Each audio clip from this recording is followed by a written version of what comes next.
بسم اللہ الرحمن الرحیم قال اللہ تعالی فی الکتاب الحکیم یا ایہا الرسل کلوا من الطیبات واعملوا صالحا انی بما تعملون علیم۔ سامعین گرامی، انسان جن چیزوں سے مل کر بنتا ہے ان چیزوں میں انسانی جسم، انسانی روح اور انسانی دماغ،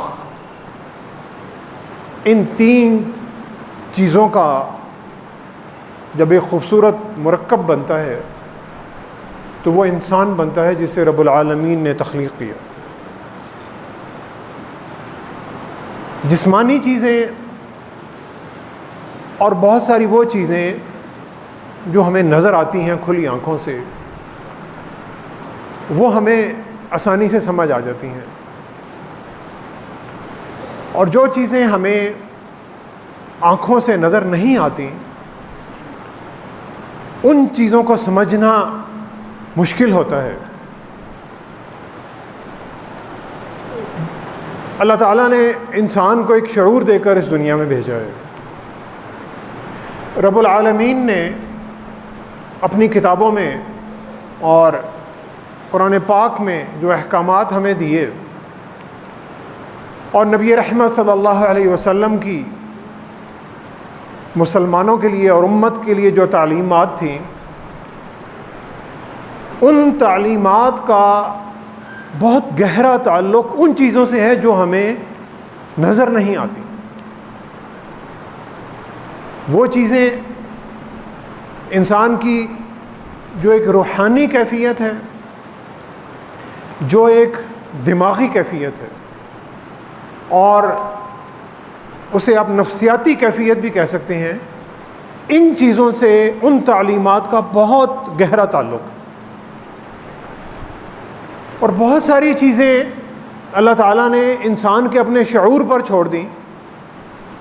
کہ وہ اپنے اس شعور کو اور اللہ تعالیٰ کے دیے ہوئے علم کو استعمال کرے گا، اور اس کے مطابق دنیا میں وہ اپنے اصول اور ضوابط بنائے گا اور ان اصولوں پر چل کر اپنی زندگی گزارے گا۔ انسان کا جو جسم ہے، اور اس میں جو انسانی روح اور جسم اور دماغ، جس کو باڈی، اسپرٹ اور مائنڈ کہتے ہیں، ان تینوں چیزوں کے بارے میں رب العالمین نے ہمیں بہت سارے احکامات دیے ہیں، اور انسانی جو صحت ہے اسے بھی دین میں ایک بہت بڑا مقام حاصل ہے۔ لیکن ایک جو حفظان صحت کے اصول ہیں وہ بھی اللہ تعالیٰ نے بتائے، کچھ ضرور بتائے، نبی رحمت صلی اللہ علیہ وسلم نے بھی بتائے، اور بہت ساری چیزیں انسانوں کے اپنے شعور پر چھوڑ دیں کہ وہ اپنے شعور سے ان چیزوں کو جوں وقت آگے بڑھتا جائے گا اور انسانیت ایک ترقی کے راستے پر چلتی جائے گی اور علم بدلتا رہے گا، تو انسان اپنی صحت کے جو راستے ہیں وہ خود تلاش کرتے رہیں گے۔ اور اللہ نے انسان کو یہ شعور دے دیا کہ اس شعور کی بنیاد پر وہ یہ ضرور فیصلہ کر سکتا ہے کہ کون سی چیز اس کے لیے نقصان دہ ہے کھانے کے اعتبار سے، مضر صحت ہے، اور کون سی چیز اسے صحت کے لیے فائدہ مند ہے۔ اللہ تعالیٰ نے جو چیزیں حرام اور حلال قرار دیں قرآن مجید میں اور نبی رحمت صلی اللہ علیہ وسلم کی تعلیمات میں، ان چیزوں کا کم تعلق ہماری صحت کے ساتھ ہے، اور ان چیزوں کا ایک بہت گہرا تعلق ہمارے اخلاق، ہمارے کردار، ہمارے رویے اور ہماری نفسیات کے ساتھ، ہمارے صبر کے ساتھ ہے۔ وہ چیزیں جسے ہم ایک شخص کی شخصیت کہتے ہیں یا پرسنالٹی کہتے ہیں، یا اسے کردار کہتے ہیں، یا اسے عمومی رویہ کہتے ہیں، ان چیزوں کا ایک بہت گہرا تعلق انسان کی شخصیت کے ساتھ ہے، اور یہ وہ چیزیں ہیں جو نہ ہمیں نظر آتی ہیں اور نہ ہی ہم ان چیزوں کو اکثر نہ ان کو اسٹڈی کرتے ہیں اور نہ ان کے بارے میں سوچتے ہیں۔ کھانے اور پینے کا ذکر قرآن مجید میں کئی جگہ پر آتا ہے، اور نبی رحمت صلی اللہ علیہ وسلم کی تعلیمات میں بہت ساری احادیث اس موضوع پر آپ کو مل جاتی ہیں۔ سورہ المومنون کی آیت 51 جو میں نے آپ کے سامنے تلاوت کی، اس میں اللہ تعالیٰ ہمیں یہی حکم دے رہے ہیں، لیکن یہ حکم ایک بڑے مختلف انداز میں ہے۔ یا ایھا الرسل کلوا من الطیبات، اور یہ حکم دے رہے ہیں تمام رسولوں کو کہ اے رسولو، تمہیں حکم دیا جا رہا ہے کہ تم طیبات میں سے جو بھی چیزیں اسے کھاؤ، پاکیزہ چیزیں، وَاعْمَلُوا صَالِحًا، اور پھر نیک کام کرو، اچھے کام کرو۔ انی بما تعملون علیم، اللہ تعالیٰ تمہارے ہر کام کے بارے میں پوری طرح سے باخبر ہیں، انہیں پتہ ہے کہ تم کیا کر رہے ہیں۔ اب سوال، یہ بڑا دلچسپ سوال پیدا ہوتا ہے کہ پاکیزہ چیزیں کھانا اور نیک عمل کرنا، اچھے کام کرنا، ان کا آپس میں کیا تعلق ہے؟ لیکن آج کی جو سائنس ہے وہ اس بات کو بالکل تسلیم کرتی ہے کہ ہماری خوراک کا اور ہمارے کھانے کا، ہماری نفسیات، ہماری دماغی کیفیت، ہماری سوچ اور ہماری شخصیت، اس کے ساتھ بہت گہرا تعلق۔ اور انگریزی کی ایک کہاوت ہے کہ وہ کہتے ہیں کہ انسان جو کھاتا ہے وہ وہی ہوتا ہے، یعنی جس قسم کی خوراک وہ کھاتا ہے اسی قسم کا انسان کا اخلاق بھی ہوتا ہے اور انسان کا کردار بھی ہوتا ہے۔ کھانے کا، پینے کا ہماری نفسیات کے ساتھ بہت گہرا تعلق ہے، اور یہ ہم کیسے اس کا فیصلہ کرتے ہیں؟ اللہ تعالیٰ نے ہر انسان کو 5 حواس خمسہ جنہیں ہم کہتے ہیں، جو ہماری حصے ہیں،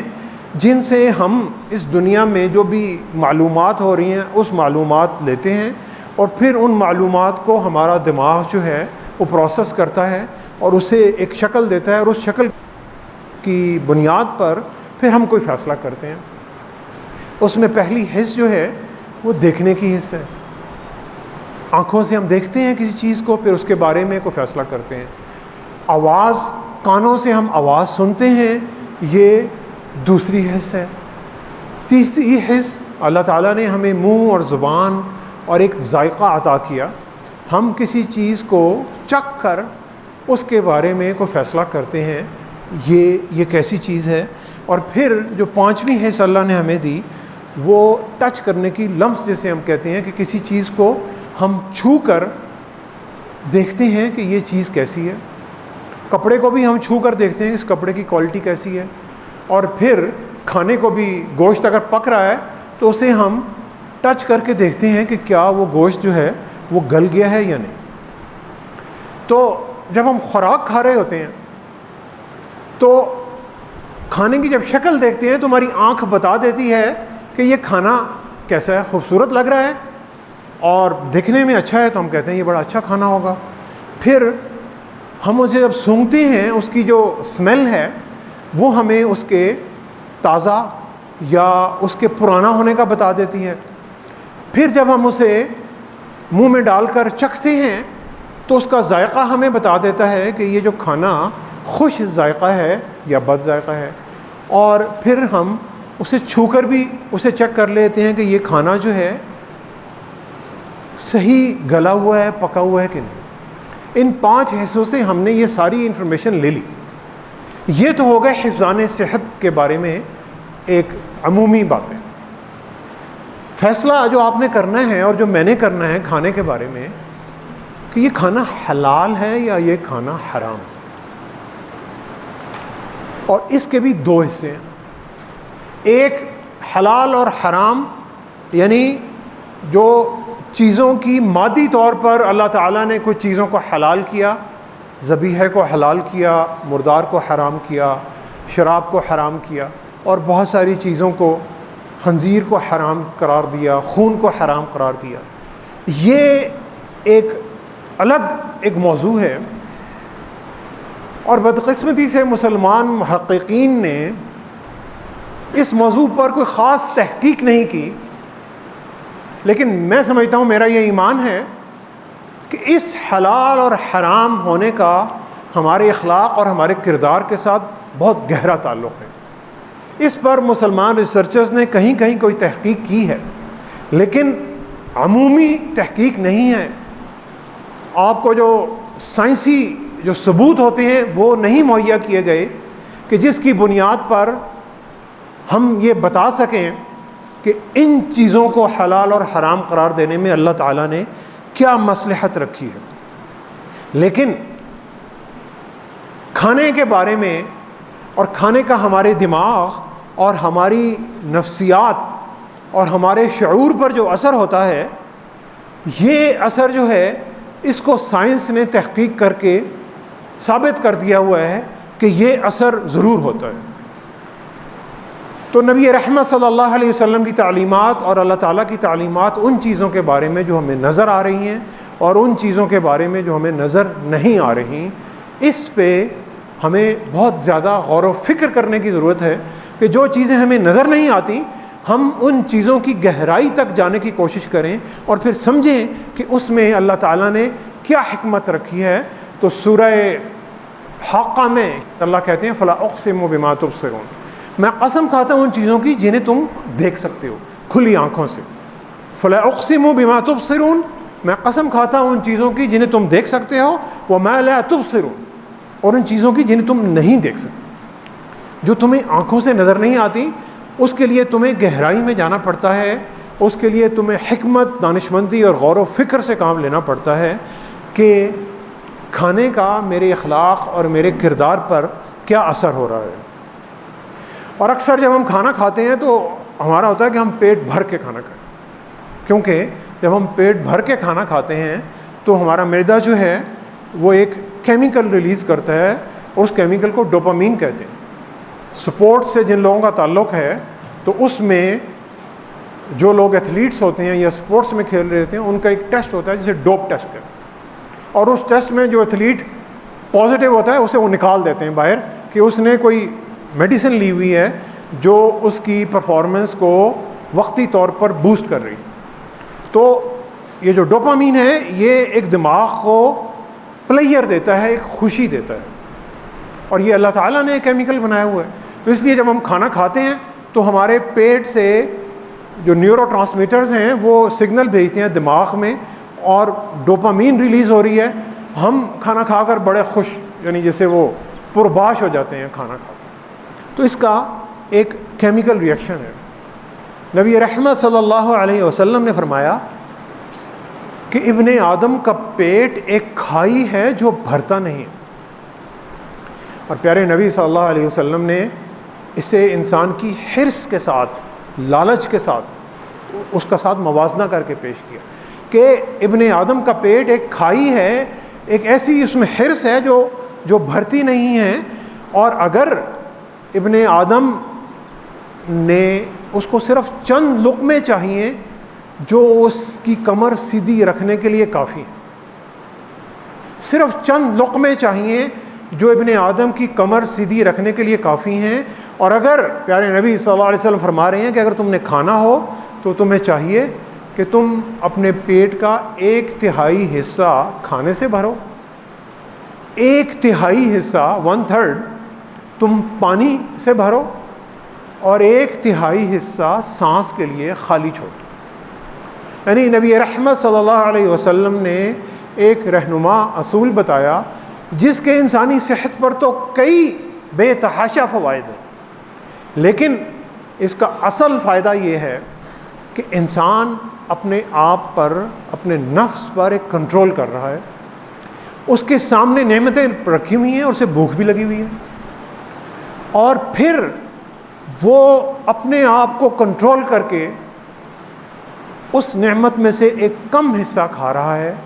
اور پیارے نبی صلی اللہ علیہ وسلم کے فرمان کو پورا کر رہا ہے۔ سائنس ہمیں یہ بتاتی ہے کہ وہ لوگ اگر کسی شخص کے سامنے ایک چاکلیٹ کا ایک پیکٹ رکھیں اور اسی شخص کے سامنے ایک سیب کا پیکٹ رکھیں اور دو گروپ بنا دیں، اور ایک گروپ والے چاکلیٹ پہلے اٹھاتے ہیں اور سیب کو چھوڑ دیتے ہیں، اور دوسرے گروپ والے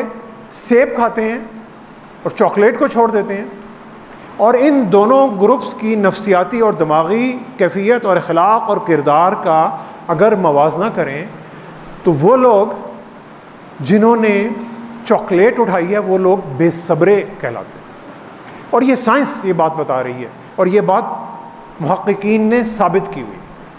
وہ لوگ بے صبرے ہیں، ان کا اپنے آپ پر، اپنے نفس پر کنٹرول کم ہے، اور اگر یہ لوگ نوجوان ہیں، بچے ہیں، ینگ ایج میں ہیں، ٹین ایجرز ہیں، تو یہ لوگ عمومی طور پر ایک نفسیاتی بیماری کہلاتی ہے، اسے سائیکالوجسٹ بڑی اچھی طرح سمجھتے ہیں، ADHD، efficient attention deficit hyperactivity disorder, یعنی جو بچے چیزوں پہ فوکس نہیں کر سکتے۔ آپ بچوں کے آگے کتاب رکھتے ہیں تو بچہ پڑھتا نہیں ہے، کسی اور چیز میں کھانے کے پیچھے بھاگ جاتا ہے یا کھلونوں کے پیچھے جاتا ہے، تو یہ فوکس کی کمی، اور یہ بچوں میں بھی ہوتی ہے، بڑوں میں بھی ہوتی ہے، اور یہ ایک بہت بڑی ایک نفسیاتی بیماری ہے۔ تو وہ لوگ جو چاکلیٹ اٹھا رہے ہیں ان لوگوں میں ADHD جو ہے وہ زیادہ ہوتا ہے، اس کے مقابلے میں وہ لوگ جنہوں نے سیب اٹھایا وہ لوگ اپنے آپ پر کنٹرول رکھتے ہیں، اپنے غصے کو کنٹرول رکھتے ہیں، اپنے آپ کو کمپوز رکھتے ہیں، کسی ہیجانی کیفیت میں بھی ہوں گے، کسی پریشانی میں بھی ہوں گے تو چڑچڑے نہیں ہوں گے، ان کا موڈ جو ہے وہ صحیح رہے گا، اور وہ ان کی جو پرسنالٹی ہے وہ ایک بیلنسڈ یعنی ایک متوازن پرسنالٹی جو ہے وہ رہے گی۔ انسانی جو معدہ ہے اسے گٹ کہتے ہیں انگریزی میں، اور بہت سارے جو محققین ہیں وہ اسے دوسرا دماغ کہتے ہیں، کہ انسانی جو معدہ ہے یہ انسان کا دوسرا دماغ ہے۔ تو انگریزی میں ایک لفظ استعمال ہوتا ہے گٹ فیلنگ تو دماغ میں ہوتی ہے، لیکن سائنسدان یہ بھی کہتے ہیں کہ فیلنگ معدے میں بھی ہوتی ہے، گٹ فیلنگ، کہ یار کہ میری ایک اندر سے ایک فیلنگ نکل رہی ہے، ایک احساسات اور جذبات نکل رہے ہیں، کیونکہ جب میں خوراک کھا رہا ہوں تو میرا معدہ جو ہے اس خوراک کو پروسیس کر رہا ہے، پھر اس پروسیس سے وہ میرے دماغ میں سگنل بھیج رہا ہے۔ اور سائنس ہمیں یہ بھی بتاتی ہے کہ سبزیاں، فروٹ اور آرگینک فوڈ، جیسے ہم دیسی کھانا کہتے ہیں، دیسی کھانا جس میں چکنائی بھی کم ہے، جس میں شوگر بھی کم ہے، جس میں پروسیس فوڈ نہیں ہے، یہ کھانا کھانے والے لوگ جو ہیں وہ زیادہ خوش رہتے ہیں، زیادہ پر امید رہتے ہیں۔ پروٹین، گوشت اور دالیں اور لوبیا کھانے سے انسان کی جو کنسنٹریشن، دماغی کنسنٹریشن اور فوکس ہے یہ بڑھتا ہے۔ ایک اور بڑی اہم بات جو کہ ہم عمومی طور پہ نہیں کرتے اور ہم اس معاشرے میں اس کھانے کو بڑے مزے سے کھاتے ہیں، وہ مرچوں والا کھانا۔ مرچوں والا کھانا کھانے سے غصہ بڑھتا ہے، چڑچڑا پن بڑھتا ہے، اور صبر، پیشنس، ان اللہ مع الصابرین، اللہ تعالیٰ صبر کرنے والوں کے ساتھ ہیں۔ وہ لوگ جو اپنی جو حیوانی کیفیات ہیں ان کو دباتے ہیں اور اپنے آپ پر صبر کرتے ہیں، تو مرچیں کھانے سے چڑچڑا پن جو ہے وہ بڑھتا ہے اور غصہ جو ہے وہ بڑھتا ہے، صبر کم ہوتا ہے۔ کم مقدار میں میٹھا کھانے سے انسان میں بے غرضی، ہمدردی اور مدد کرنے کے جذبات بڑھتے ہیں، یہ بھی ہمیں سائنس بتا رہی ہے۔ اور گرم مسالے والی چیزیں کھانے سے، اور یہ ہم اکثر دیکھتے ہیں، ہمیں پسینہ آتا ہے، باڈی کا ٹمپریچر بڑھتا ہے، ہارٹ بیٹ تیز ہوتی ہے، بلڈ پریشر بڑھتا ہے، انسان ایک نارمل کیفیت سے ہٹ کر ایک ایب نارمل کیفیت میں جا رہا ہے، اور پھر اس ایب نارمل کیفیت میں کوئی بھی حرکت کر سکتا ہے۔ اور فروٹ، پھل اور سبزیاں کھانے سے ہمارا معدہ اور پروبیوٹک فوڈ جسے ہم کہتے ہیں، جس میں بیکٹیریا جیسے دہی ہے، یہ کھانے سے ہمارا معدہ بھی بیلنس رہتا ہے،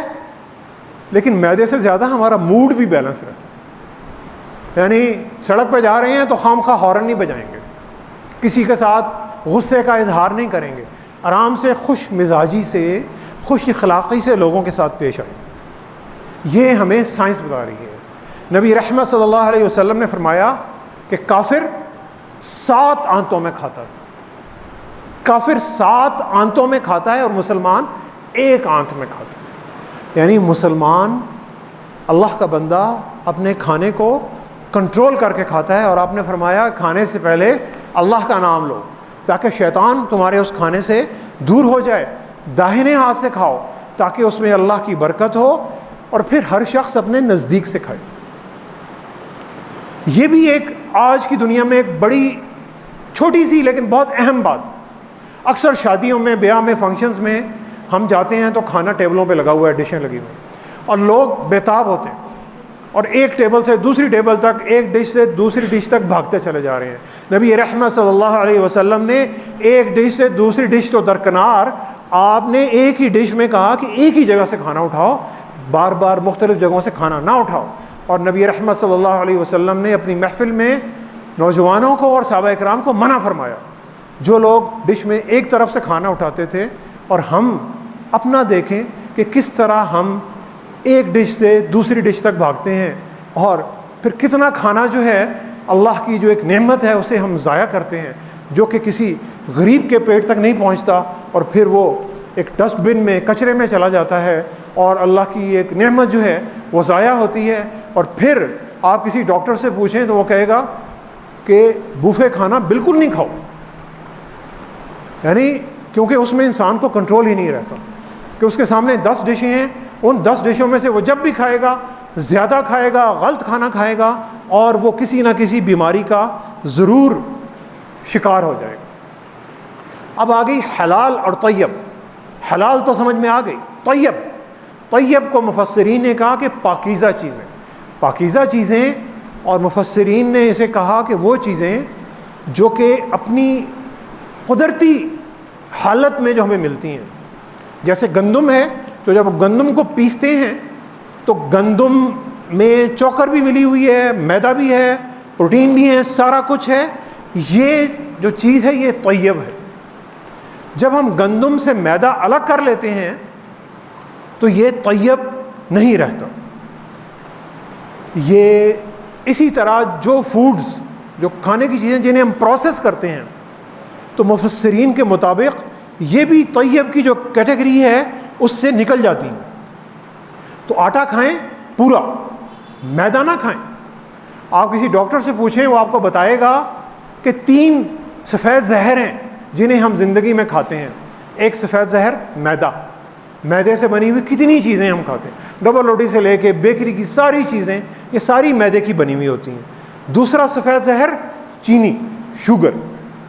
تیسرا سفید زہر نمک. یہ تینوں چیزیں انسانی صحت کے لیے مضر ہیں.